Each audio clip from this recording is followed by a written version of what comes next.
Welcome into this week's edition of AWA Unleashed. It is the preeminent American Wrestling Association podcast on the World Wide Web, on the internets, whatever you want to call it. We are so glad that this has been just overwhelmingly positively received.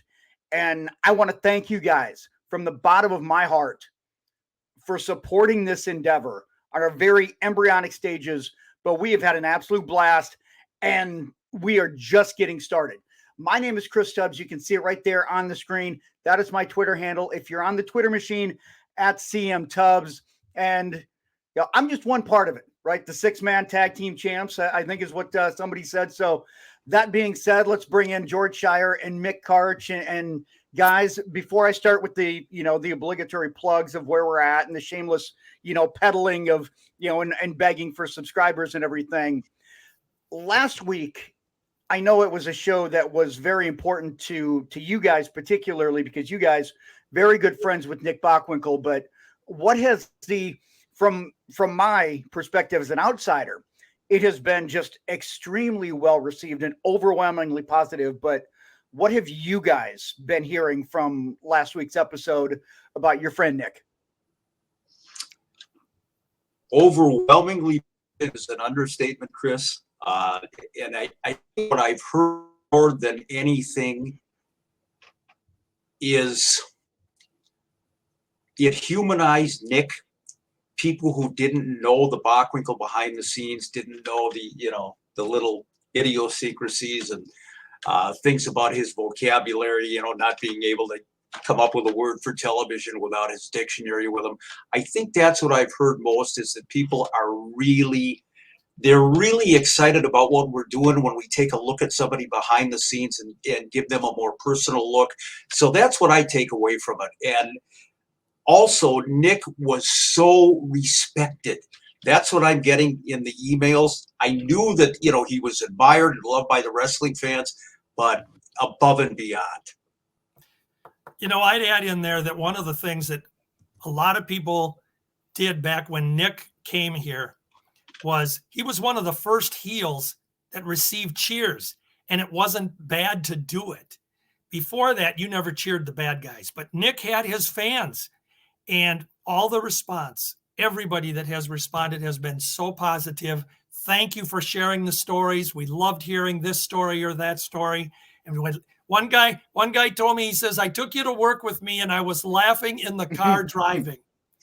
So it's great, guys. And we're really having fun. And today we're going to do it again with somebody very close to Sir Nicholas. Yeah. And we'll get to that in just a moment. But if you're new to the project, we're covering the American Wrestling Association in depth, the best that we can. George and Mick, obviously, were a part of it. I'm just a fan. I'm trying to look at this from a fan's perspective. And you can see right there. I'll even put it up on the screen here because we've got a ton of different things that we're going to be promoting throughout the show. You can catch us on all your favorite podcast platforms. Apple Podcast, iTunes, same thing, Spotify, Pandora, Google Podcast, Amazon, iHeart, you name it. Just search AWA Unleashed.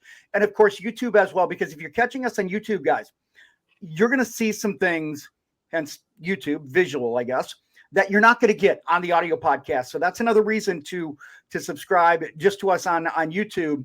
But you guys had mentioned that we're going to get into another part, I think, of that combination that worked, because we talk about Nick Bockwinkel. There's one name that is associated with that, and it's the one and only Bobby the Brain Heenan. And guys, this, just like Nick, I know before we get into the story that, George is kind of tell us about it, but this was also somebody that was very personal to you guys. Bobby Heenan, like us, he was a fan. That's how he started out, guys. 1954, as a young kid, he attended his first match in the Chicago Marigold Arena. And Bobby said that one of the things that attracted him the most was that when a wrestler would tell the fans to shut up, the fans would boo. And Bobby said, I learned the psychology and I loved it and I wanted to be a part of it. So that's really where it started for Bobby. And just very briefly, he had some very minuscule managerial positions before he got to Blackjack Lanza. One of them was managing a mass tag team called the Assassins, not to be confused with the down south famous Assassins, but this was Joe Tommaso and Guy Mitchell under masks. Very brief. And then he had a run with the Devil's Duo, Chris Markoff, Angelo Poffo, and Bobby was their manager. But it was 1967 when he hooked up with a guy named Jack Lanza that it all started. Bobby Heenan, I said last week, Chris, overall the greatest performer in wrestling history. And you know, there's managers out there. There's great managers, great talkers, you know, whether it's Paul Heyman or Jim Cornette or whoever. But I don't think anybody garnered as much heat, as they say in the business, as Bobby Heenan. He did his job extraordinarily well. And as you look at the horizon, and especially the way the wrestling business is changing, there's never going to be anybody that can touch him. Never. Bobby Heenan will always be the greatest of all time. I would second that, and I would tell you that the guys that Mick mentioned, Cornette and Heyman and many of the others, they would tell you the same thing, that Bobby Heenan was the blueprint. He was the original. He was the best. And even the guys like Bobby Davis and Red Berry and people before him, before Heenan, Heenan was the best. Well, take us through his lineage and how he came to be in the Minneapolis territory. Well, the Minneapolis territory really came after he had been in the Indianapolis territory, the WWA, for a while with Blackjack Lanza. And Lanza had done the babyface to heel turn in Chicago, which was co-promoted, you know, Indianapolis. And that's where the brain started. But in those days, he was pretty boy, Bobby Heenan. The brain hadn't arrived yet.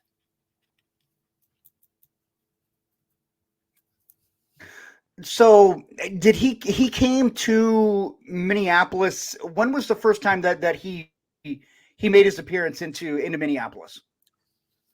1969. Okay. And was this, because I don't remember him being there before. What happened with that? Was he just here? And why was it just short-lived? Because I don't remember him just coming here and then leaving. Well, he when he came back with Cowboy Jack Lanza had disappeared from here for a while. And Jack was always very popular mid-card guy, but he had left for a couple years.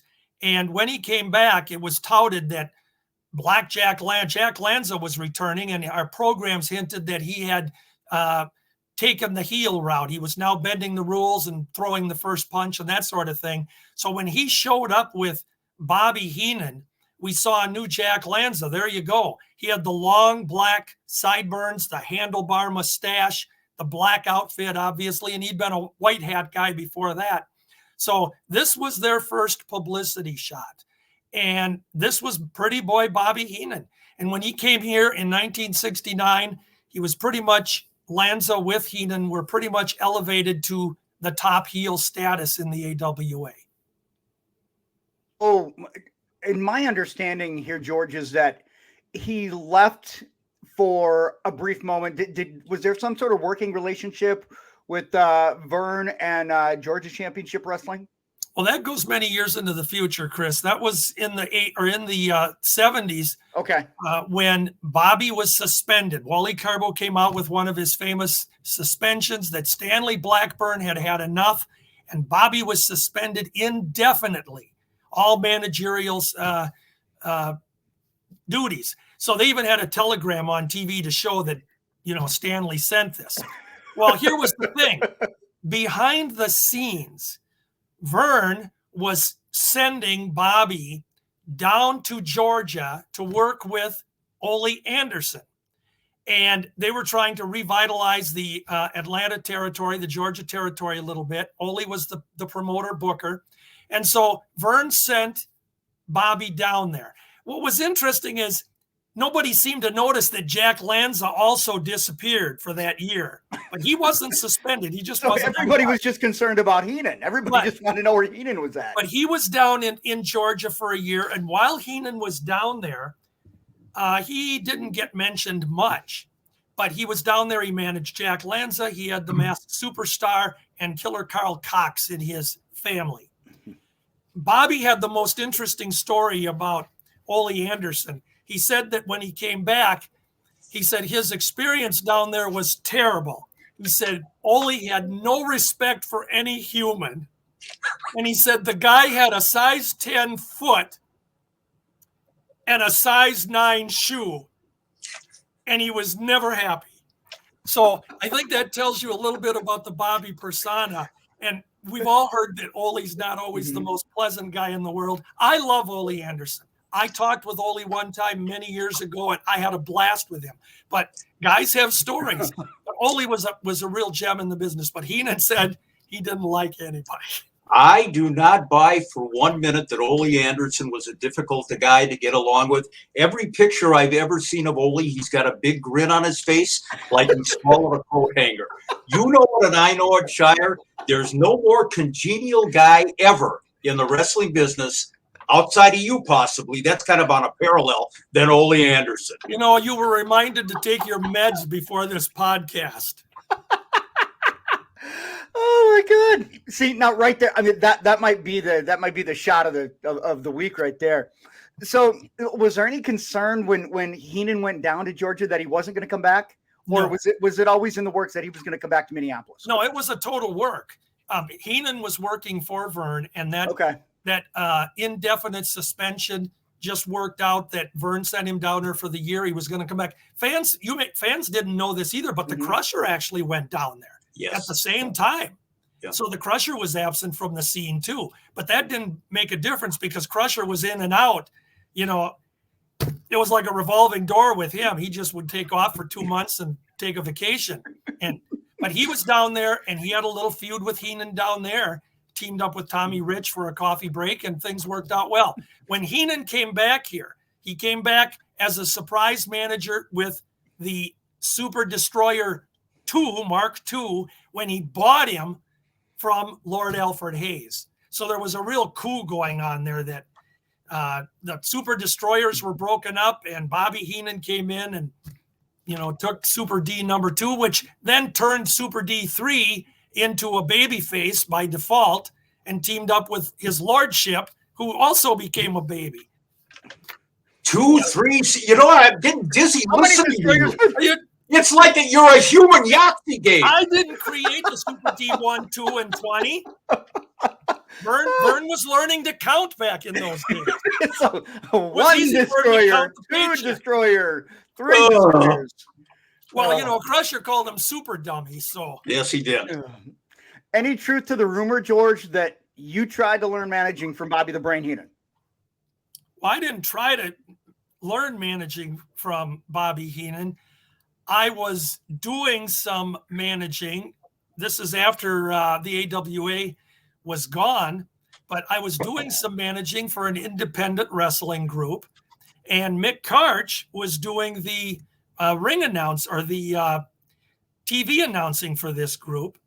So I had my guy that I was managing, and of course he was heel. I know it's hard to believe I could be a heel, but you see here in the bottom picture, Bobby Heenan is coming up next to me there. I'm the guy with that big red A on my jacket, and Bobby is there, and he came up to give me a tip about what I could do with my guy in the ring, and he handed me something, and it was perfectly legal. I was a manager just worried about my guy in the ring. So then Bobby left me, and I went about my business. And Mick? 2 things. Number 1, everybody knows what that big A on your back stands for. Secondly, are you wearing the jacket right now? Look at him. Look at him. Boy, if that isn't fitting. Oh, man. I want you to let me tell this quick story because what is it? Oh, good God Almighty! You brought up the A.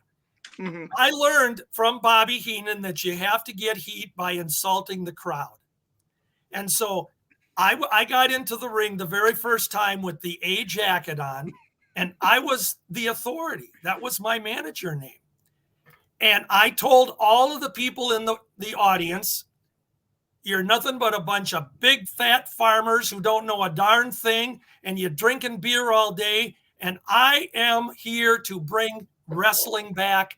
And I said, this A on the back stands for authority. And everybody in the audience started shouting, asshole, asshole.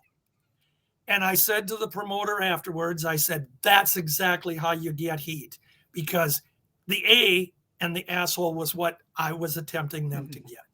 And that's They how were chanting that before you walked into the building. well, my mother called me that too, so I don't know. It may have been my name, and I didn't know. I just want to explain something about that with you and Bobby Heenan. Yes. When Bobby went up to the ring during that match and handed you a foreign object, let's be honest about it. No. Yeah. What was the foreign object? What was the foreign object? I don't even know what that was. Bobby was just Bobby talking to me. Heenan came back to the announce table, and I asked him, I confronted him. I said, what in the world did you just go up to the authority and hand him? And Bobby Heenan, without missing a beat, said, I just gave him a tip on the Viking game. And that was it. I figured not pursue it any farther. But it was a great night of us. I mean, I know George and I have talked about this before. How fantastic it was, not only that he got the rub from Bobby Heenan getting involved in the match, but early on, when the promoter said, hey, Bobby's going to sit in with you for a couple of matches, just a thrill of a lifetime. And you know, Chris, I had to, in that particular incident, I've done a few little bumps, nothing serious, but I had to do it. And it was a pleasure for me when Bobby Heenan took me aside, and I don't know if you can see this, but he said, best wishes, take care, to authority. But what he told me when he shook my hand is he said, you did a good job out there. He said, but do me a favor. Just be careful. Don't get hurt. I took that as a compliment and the highest regard because, and I did, it really meant a lot coming from Bobby Heenan because I was in no way or form going to be a manager. Well, I want to ask you, Mick, then, because, you know, you talked about having the honor to work a couple of matches with him, call a couple of matches with him. What kind of lessons did you learn from Bobby Heenan? Because on your jacket or on your shirt, clearly, I love your shirt popped me today. I mean, what did you learn from working with him? The Heenan School of Broadcast Journalism. I absolutely love that. I learned everything there is to know from Bobby Heenan about being a quality professional wrestling journalist. In reality, before we sat down to do commentary, I said, is there anything you want to talk about? Is there any, points you want to make? And you should say, not say. And Bobby told me, he said, Mick, I am here to follow your lead with whatever. And there's a shot of it. That was that night in Minnesota. Bobby said, I'm going to follow your lead. You know the guys, you know what you're doing, and I'll just chime in wherever. And like George said, similar thing happened to me after the matches were over. Bobby came up and he said, you did a great job. And what he said to this business kid, anybody that gets that kind of elicits that kind of a response from Bobby Heenan, I was blown away. And it was one of those moments where you start to think, you know what, I've been doing this a long time, but now I feel like I've really arrived. And I know that, George felt the same way when Bobby was, came up to ringside while he was managing. It was just like a dream come true. It was phenomenal. Well, there was a human side to him, George. And I mean, what kind of other advice did he give you as well? Well, that was the primary advice that he gave me when we chatted just for a few minutes. He actually took my hand, the old hand on top of the hand type thing. And he said, you're doing a good job out there, but just be careful. He said, you don't want to get hurt. Never broke kayfabe or anything. Well, I mean, what did he mean by getting hurt? What did he mean by that? Any idea? Assuming I would take some sort of a bump or do something, silly in the ring. I wasn't trained for this. I mean, Bobby knew how to take bumps. I take a bump. It's just going up the first step at the house. So Bobby just was genuine that night. And he just said, be careful. And that meant a lot. We had a chance to talk very briefly at a couple of the very early 2000 CACs, but that wasn't a chance where we could sit down and share long stories or anything. He told me one time in an interview that one of his favorite wrestlers above anyone else was Ray Stevens. He said he loved Ray because Ray knew the psychology, and he said Ray could work with anybody, and he was just his idol. And that's the guy that he wanted to emulate more than anyone. And I think if anybody came close to it, because everyone says Ray was the worker that you wanted to be in the ring with, I think if anyone was, it was Bobby Heenan that did it the best. Well, I want to ask you guys a question here because I've got that up here. One thing that we know about Bobby Heenan was that when he did a lot of working, he bled a lot. And I mean, what do you guys? Did he go over the top with it? I mean, was that acceptable back in the day for him to kind of, juice a little more than everybody else? Back in that era, absolutely it was. There was a handful of guys that were the regular bleeders, and if it was a rarity when they didn't bleed. Bobby was one. The Crusher, Mad Dog, Vachon, guys like that. Obviously, Abdullah the Butcher. So people became accustomed to Bobby bleeding, and of course, it was the platinum blonde hair, and and you've got the blood mixed with the hair, and the fans hate you anyway. There's a good example right there. That is, you talk about going over the top. Bobby did this pretty consistently. And it got to the point where, a lot of times he didn't even have to use a blade. He used a fingernail. I mean, because he had that much scar tissue. But it was what the fans paid to see. And Bobby was a trooper, and he was a professional, and he knew that was his role. And they got their money's worth every time Bobby was in the ring, and he pulled. One thing I will say, you put up a picture a little bit earlier on of Bobby, an early promo picture, and if you look closely, there's scars all the way across Bobby's head. Couple of things to go with that.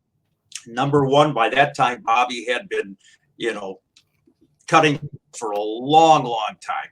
That's the picture. But also, there was an incident in Chicago, I believe, where Bobby was coming back from the locker room, and as is the case, or was the case back then, when the fans believed, they went after Bobby Heenan. One fan got to Bobby through the cordon of police officers and hit him square in the eye with the claw of a claw hammer. Caught him right in the forehead, and that added to the scars and the horrible disfiguration that you're seeing there. So it was the real deal when Bobby was out there. When he came into the territory, this kind of goes back to a question I wanted to ask you guys earlier. Sometimes guys could be protective of their spots, or maybe guys felt like they didn't need a manager. Was there ever a point, or what was the relationship with Bobby and say Nick or Lanza or Ray Stevens? Was there ever a concern that the attention and everything that he was doing was going to outshine some of the guys that he was managing or working with? I never heard of any, and I'll tell you the reason it worked so well. If you just take Nick, Ray, and Bobby here in the AWA, each of them were paid individually. Their agreed upon salaries. So there wasn't any conflict that, because Bobby's there, Nick is going to get less, or Ray's going to get less, right, or whatever the case was. They were each their own money deals. And they worked so well together because no matter what Nick and Ray did and how they would win or lose, Bobby would be the one to finish it and really send the fans home with the memory, because Bobby would get the ever-loving tar beat out of him. He'd end up looking like this. Here you see Nick and Jack Lanza attending to him. And this was a common occurrence. But that's what made the fans happy. They didn't care if Nick kept the title. They cared that Bobby Heenan looked like this when the match was over, and it built rematches. So it had nothing to do with jealousy from my vantage point. Nick had said that he had his own deal with Vern, and it had nothing to do with Bobby. Bottom line, Chris, is that the business is built on money. And, you know, there's a lot of guys that have had managers over the years that rely on the manager to get them over. Now, Nick and Ray obviously didn't need to do that. They were good enough on their own. But if Bobby Heenan was going to help you sell out an 18,000 seat arena time and time again, I don't think anybody was worried about being overshadowed or whatever. And another thing, if you watch some of the old interviews on TV with Bockwinkel and Heenan, as Bobby's delivering his promos, you could see the look on their face. They were struggling to keep a straight face. So they loved Bobby on so many levels, but bottom line is it's all about the green, and Bobby put asses in the seats. So I don't think anybody was jealous. Let me ask you guys this. I know that, sometimes guys come up as, you kind of work your way up, right? From ring crew to being a referee, to being a manager, to being a wrestler. Was Bobby ever, because I know, the wrestler, obviously, and the manager, well known, was he ever part of the ring crew, ever a referee as well to go along with that? He was never a referee, but when he first broke into the business in the Indianapolis area, when he was a kid, I told you how he got started in the business where he liked, the heels, but he used to actually cut Dick the Bruiser's lawn at his home. Got to know the Bruiser, got into that territory, and for a while before he ever got into managing, he would carry the ring jackets from ringside of the wrestlers back to the dressing room. So he was a ring guy, and finally, Dick, the Bruiser, decided that, I could probably use him to manage this mass tag team of the Assassins, which I mentioned earlier. And that's where it all started with him. You could say it was a test, a workout to see if it panned out. I don't know. But Dick liked what he saw, and Bobby had the natural ability. Bobby made the comment one time to me in one of our conversations. He said, there were a lot of wrestlers who claimed they could work. He said, but when they got in the ring, they couldn't do anything. He said they knew how to buy boots and trunks, but when the bell rang, the match was over. So he understood. And his wit, when Mick mentioned his interviews, everything Bobby did on those interviews was 100% ad-libbed. He did it on the come. He did not have anything rehearsed or planned. Maybe he thought about a few things in his head, but he rolled with it.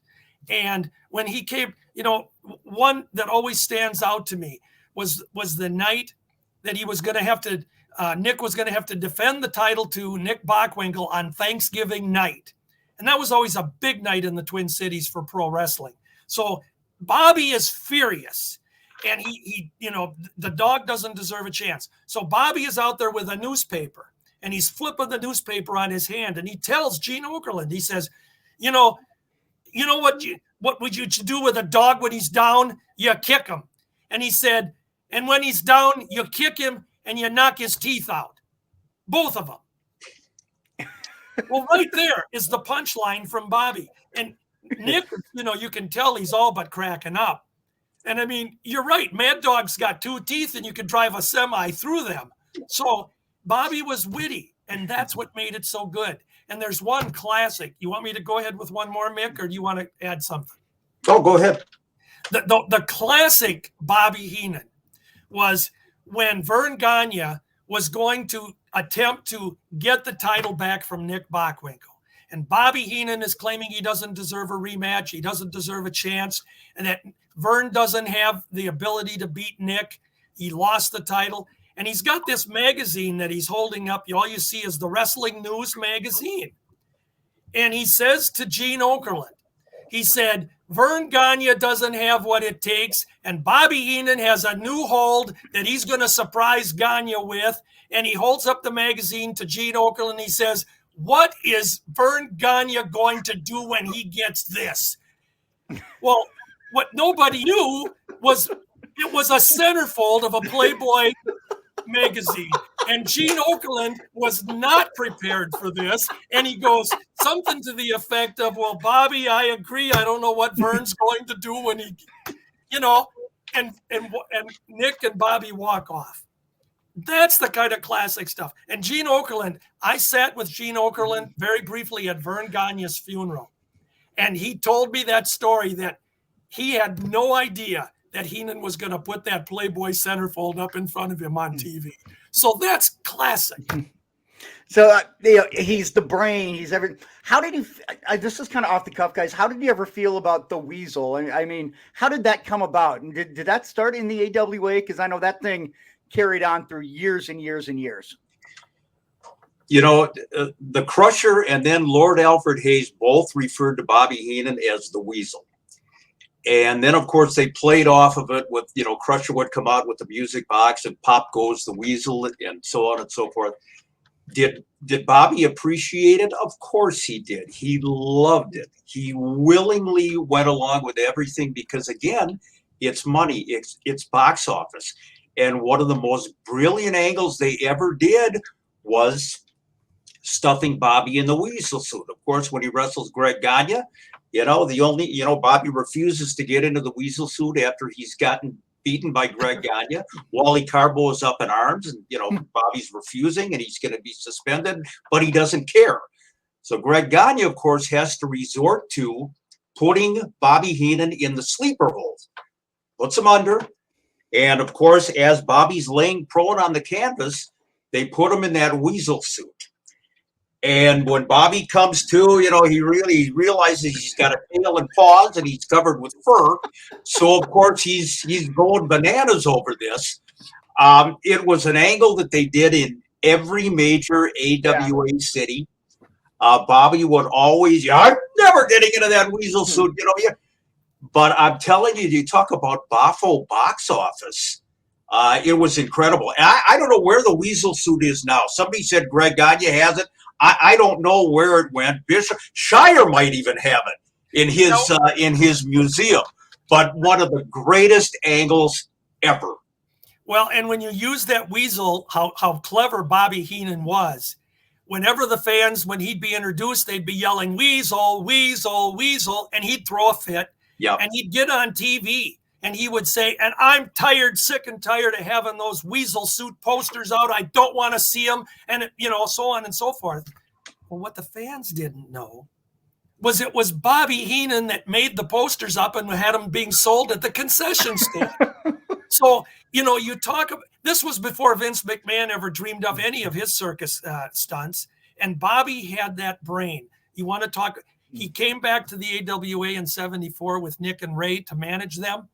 And he said he was now the brilliant one because I have a brain, he said. Yeah. Well, it turned into the brain and it went from there.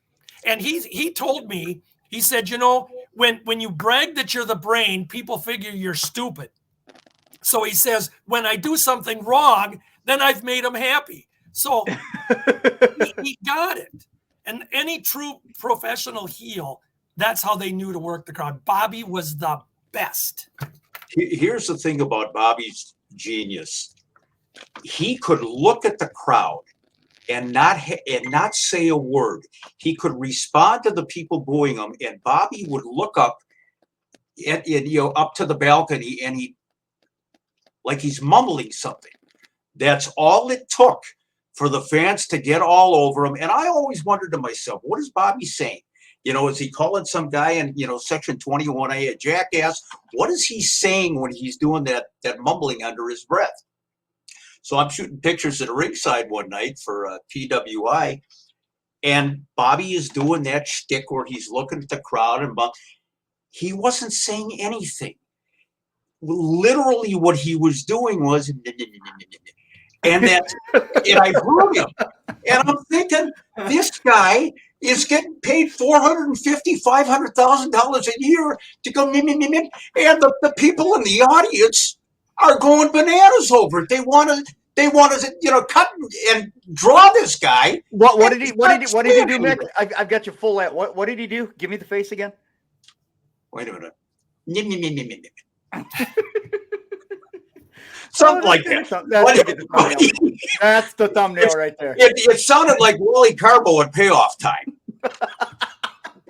One of Bobby Heenan's great stories was when he said he and Ray were traveling with Nick, and Nick, using the $10 words and coming up with stuff, he asked Ray and Bobby, "What is a paradox?"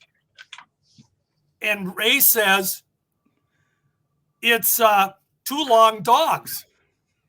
And Bobby says, "No, it's two places for a boat." A paradox.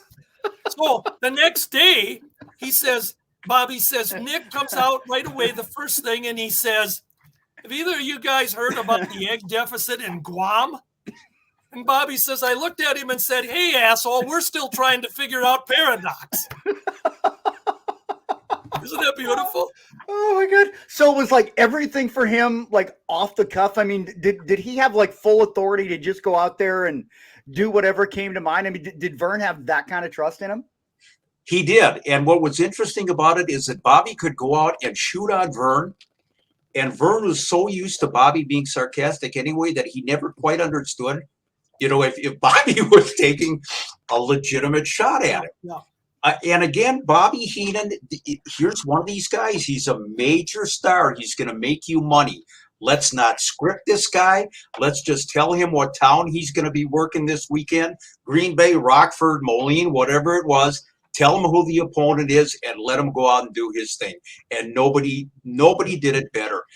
There's Bobby. That's, of course, a little bit later on when he was working for the WWF in his broadcast journalist role. One thing that I wanted to mention, George is talking about some of the Bobby Heenan stories and the promos. And one that I absolutely love. There was a guy, a great amateur wrestler by the name of Laurent Soucy. Oh, boy. Soucie. And in the 1980s, Vern brought Laurent Soucy into the AWA area. Great amateur wrestler, but he had the personality of a hard-boiled egg. I mean, there was just nothing to him. And as a matter of fact, the guy's a beekeeper now. That's what he did after he got out of professional wrestling. He's a professional beekeeper in Wisconsin.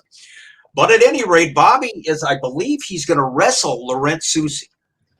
And he comes out on television and he says, Laurent, his parents had 9 months to come up with a name for a child, and they called him Laurent.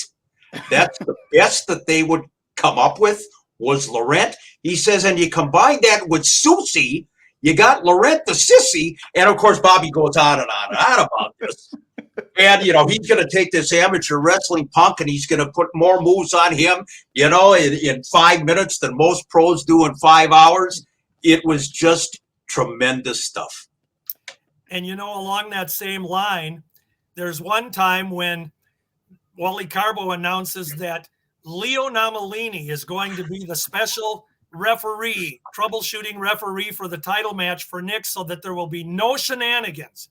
Now, Leo Namalini was a tremendous professional wrestler, had a long career, had some world title status, other territories, great football a football player from the Minnesota Gophers. I mean, he was a star. And Heenan went berserk and he said, Namalini, the guy's got a name that looks like an eye chart, right out of the cuff. Namalini says you can't spell it. Another one of his great lines, and I think this one, I'm not going to go with it. Mick, go ahead. Thank God. Go ahead. I see now you got to pay off the teas, guys. Come on now. What is it? No. Oh. One time, Bobby Heenan. All right. No. You had your chance. One time, Bobby Heenan is managing Ken Patera. And Ken Patera is going to be wrestling Rick Martel that night. And Bobby Heenan is describing how you beat a guy like Rick Martel. And he said Ken Patera is going to rub his face into the mat until his eyes are so swollen He looks like a French fly, and then he's going to put the boots to him. And again, classic Bobby Heenan, Larry Hennig. How do you beat a guy like Larry Hennig? You take off that silly elbow pad that he calls an axe, you shove it down his throat, and when he's on the mat choking on it, that's when you put the boots to him. Sound strategy. Before we get into, I mean, I could hear you guys tell Heenan stories all night. One thing I do want to ask you guys, because I think you guys brought it up last week, just with some guys who, you know, Vince would pay towards the later days when they wouldn't show up, and you know, guys that would leave for other areas, other territories, and they would no-show the events. Bobby Heenan was not one of those, right? I mean, was Heenan the only guy, or was he one of just like a handful of people that actually fulfilled all of his commitments to Vern and the AWA? I'm going to let Mick touch on the Bobby part, but I will share one guy that I think speaks volumes for both the guy that I'm going to mention and Vern Gagne, and then I'll mention Vern Gagne and Bobby. In June of '84, Mad Dog was scheduled to wrestle King Kong Brody. And on that particular night, right before the match, the Dog went to Vern backstage, and he told Vern that Vince had contacted him and he was going to take the offer, that he's only got some, you know, he's at the tail end of his career. He's going to have a couple good paydays, and he was going to go, but I'll fill out my commitment. I'll go in against Brody, no problem. Here's where I thought it was a real good thing for Vern. He pulled the Dog from the card, and he said, "You don't need to go out.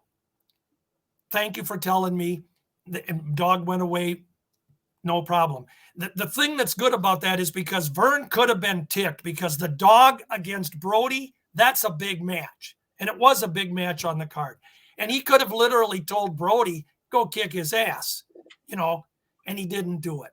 So that was one of those things. Now with Heenan, and I'll let Mick finish that story about Heenan leaving, but Heenan told me that, you know, there's people that knocked Vern.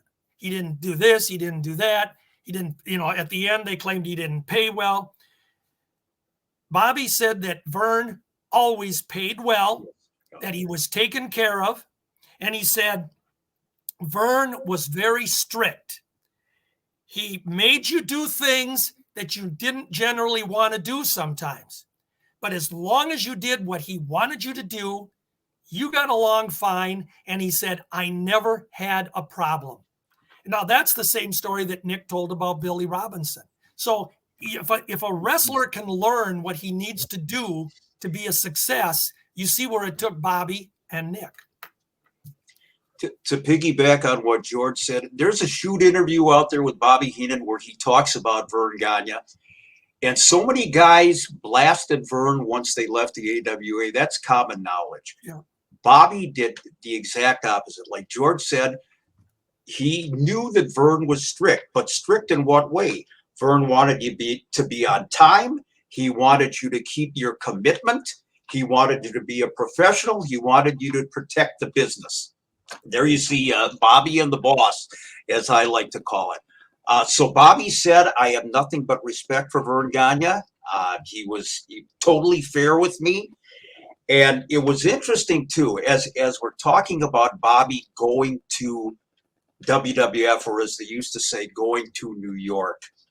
To me, that was the two different careers of Bobby Heenan as a wrestling manager. You got a little glimpse in the AWA of his brilliance and his comedic talent and his timing and what have you. But when he went to WWE, slowly he evolved into kind of a character. He was more of a stand-up comic, a foil for Gorilla Monsoon. And I think the people started to appreciate him more. And even though they chanted Weasel, they loved him. It wasn't the same kind of response that he got in the AWA where they hated his guts. When he went to New York, they changed his persona. Well, I know we got about 10 minutes here, guys, but I want to fast forward because I know let's go to the last time that you guys saw him. And I know, Mick, that you got a story that you want to tell about the last time that you saw Bobby Heenan? Last time I saw Bobby Heenan was at Cauliflower Alley Club, and I didn't even know Bobby was going to be there, and he was wheeled in. His wife brought him in a wheelchair. By that time, Bobby was in really bad shape, and whoever does not know, Bobby had throat cancer. He had a couple of surgeries that went way south. They botched a couple of surgeries. He had part of his tongue removed, part of his jaw removed.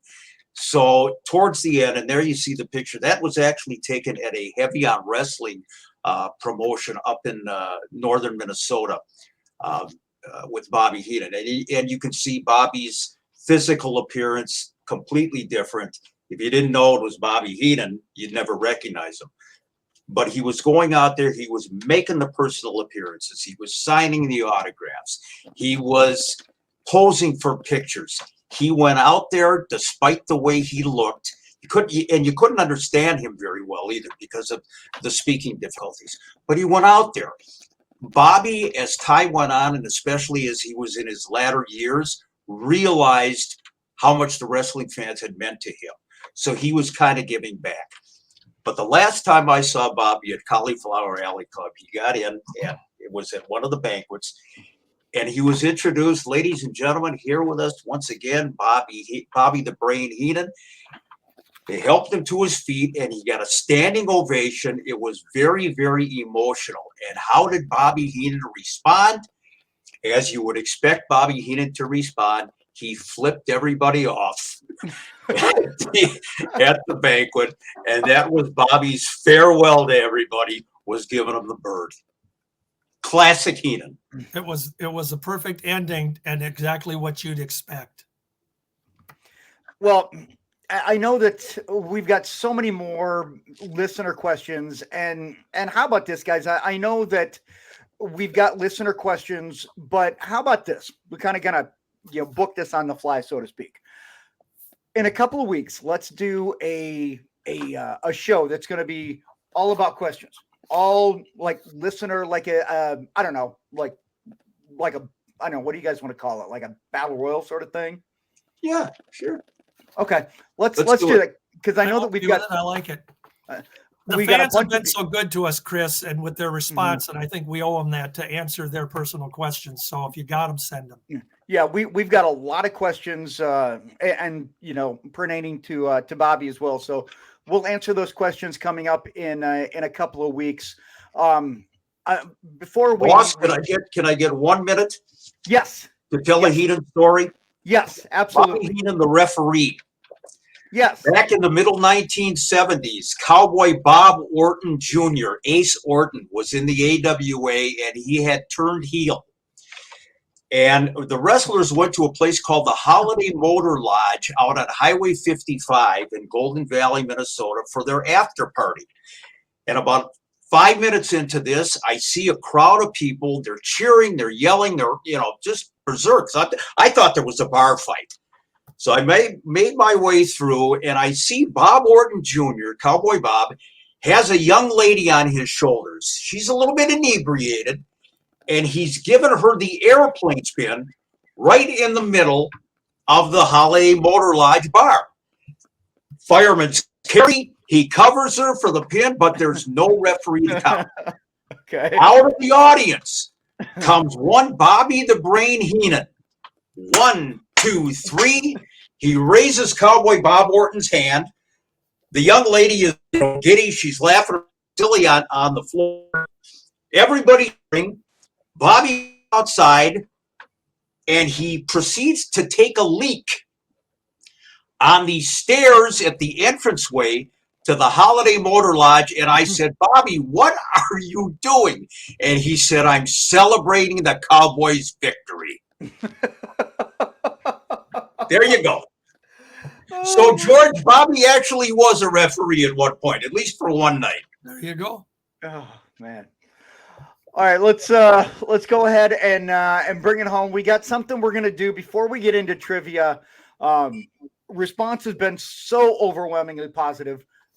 Again, as we're talking about Bobby Heenan getting ready to wrap it up, you can see on the screen. If you're not watching on YouTube, it's Apple Podcast, iTunes, Spotify, Pandora, Google, Amazon, obviously YouTube. If you're watching on YouTube, you guys came up with this idea. And again, this is just kind of, we're booking this as we go along here. You guys wanted to start this thing. It's like a shout out of the week, where kind of take me through. You guys wanted to give a shout out to maybe, one listener a week, somebody that has shown their support so far. Yeah, we want to reward the people, at least by giving them a shout out, a mention on the air. The people that are loyal to us, listening to us all the time, very supportive. So we're going to kind of take turns with that. I'll do 1 week, George will do the next, and then you the next, Chris, because God knows your list of friends far exceeds ours.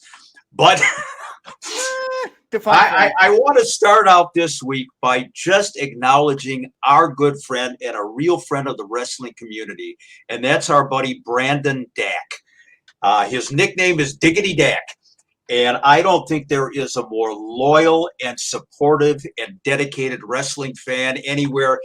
Listens to our podcast religiously. So, Brando, the shout out is for you this week, buddy. Amen. And it's great. Yeah. All right. Well, I know we got trivia to wrap it up here, guys. So, Mick, go ahead and let's recap last week's trivia question before we get to this week's. Last week's trivia question, and I believe you've got the winner's name, Chris.